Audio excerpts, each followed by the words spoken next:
Muy buenos días, paz del Señor, y estamos una vez más viendo hombres que fueron transmitidos, conectados con el Señor Jesús. Cuando Jesús vino a la tierra, vino por un sentido grande, la única realidad. Traer los mandamientos de su Padre a ser una realidad y recordarnos que solo por Él hay ese acceso a los cielos. Ayer vimos de Mateo, un discípulo republicano que era sacerdote, cobrador de impuestos, pero sin embargo, este Mateo, para recordarnos ayer un poquito, se hizo su discípulo.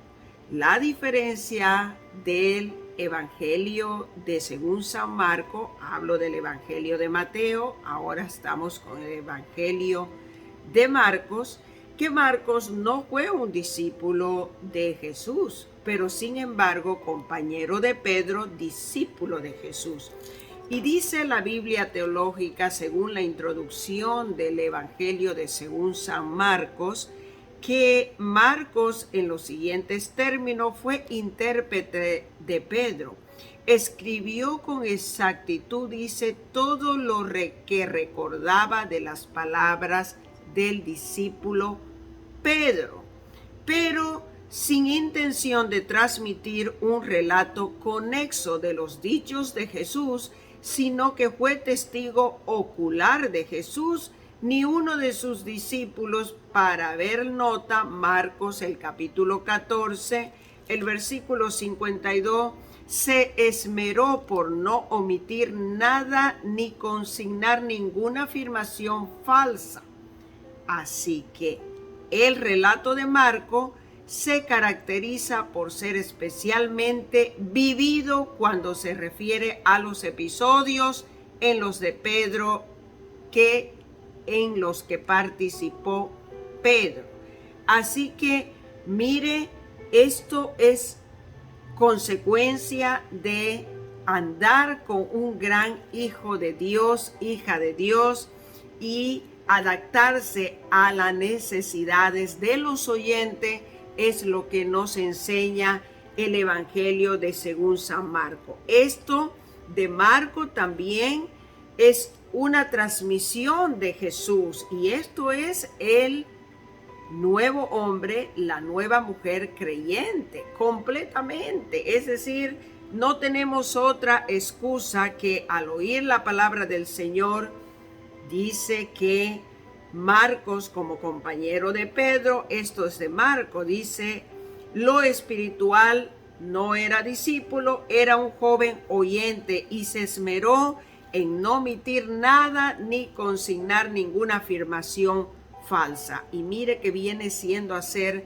un escritor del Evangelio de según San Marcos, como lo lleva su nombre.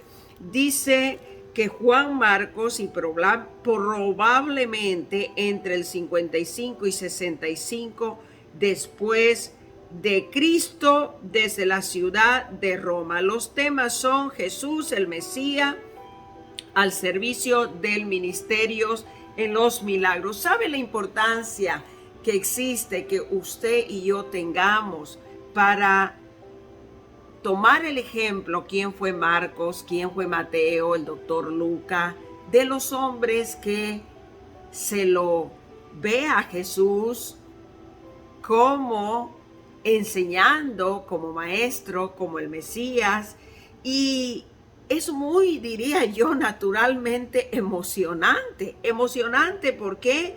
Porque vemos estos hombres que por qué transmitieron, que por qué tradujeron las Sagradas Escrituras por historia, por años. En el 55, 65 vemos a un Marcos que no fue testigo, como dicen, ocular, pero Marcos tampoco fue su discípulo, mas tiene un libro de los evangelios. ¿Sabe la importancia que es que nosotros sepamos de estos hombres también? Porque somos humanos. Y cuando vemos la genealogía de Jesús, vemos que Jesús la genealogía cuenta hasta José. Sin embargo, José no es el padre de Jesús, sino no se cuenta la genealogía de María, pero sin embargo, Dios ahí afirma que el Señor Jesucristo no tiene padre ni tiene madre, porque Dios no puede tener padre ni madre. Vamos a centrarnos en el capítulo 14 y versículo 52. Dice que la noche que Jesús iba a ser apresado, había un joven.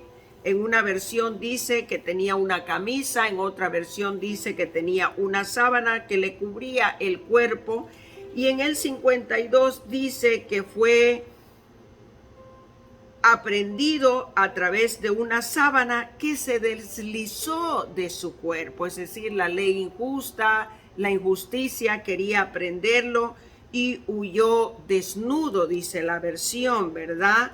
La aprehensión de algo que el cuerpo le cubría. Una versión dice la sábana, otra versión dice la camisa. Yo estoy casi segura que nadie le explicó, mire de la fuerte transmisión que llevaba Marcos por haber escuchado a la compañía de Pedro sobre los business, los asuntos del evangelio del Señor. Así que el 52 dice, disculpe,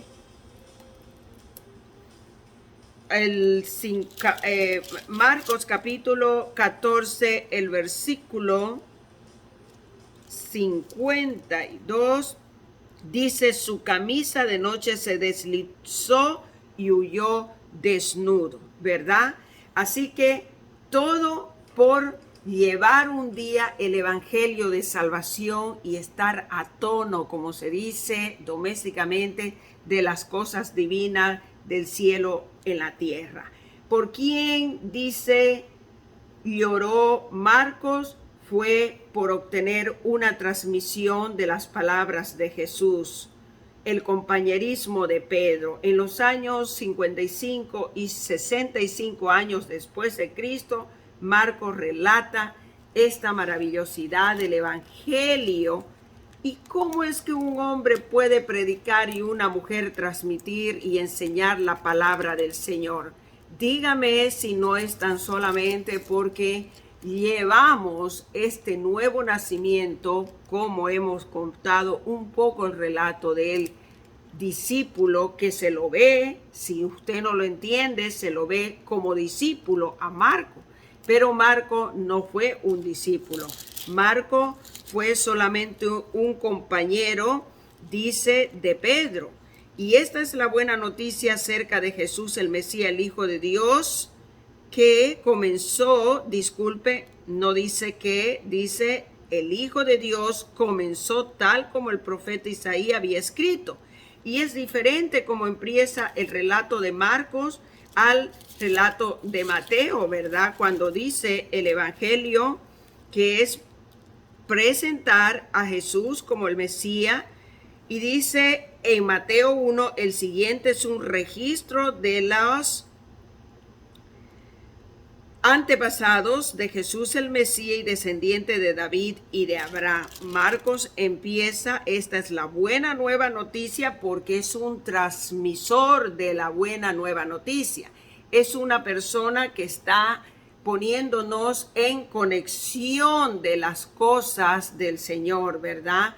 Lo mismo que hace un pastor, lo mismo que hace un evangelista, ponernos en conexión de los evangelios. Así que sin extenderme más, eso es por hoy lo que debemos de conocer de personas como son los discípulos y no discípulos que hicieron las cosas del Señor sin precio alguno, sin tener la conexión del ungimiento, de la separación, más que unos se han llevado tan solamente por estas personas que se lucran de la palabra. Sin embargo, nosotros también sabemos que los buenos cristianos, los honestos, sabemos que todo ese dinero y todo lo que naturalmente envuelve la mente de la eclesiástica iglesia es también en la realidad una parte importante, mandar y hacer misioneros al mundo y las naciones, pero velemos por la salvación porque el Señor Jesucristo está muy cerca de venir. No nos decimos la fecha ni la hora, pero sí decimos que vendrá, que vendrá. Así que el Señor le bendiga, averigüe, mire, estudiemos juntos quiénes son estos hombres que Dios usó por cabeza en sus evangelios y con sus nombres respectivos que merecieron llevar, como fue Mateo, un hombre muy lejos de la santidad, cobrador de impuestos, y muy Mateo lleva como el nacimiento Jesús. ¿Sabe una cosa para despedirme? No comprendo cuán amoroso es Dios. Marcos, tan solamente un compañero de Pedro. No comprendo. Solo me da la curiosidad de seguir investigando y tener esa conversión por la convicción cada día, por la curiosidad de ver hasta dónde llega el amor grande de Dios. Espero que lo hagas tú también. Dios le bendiga. Shalom, shalom, shalom.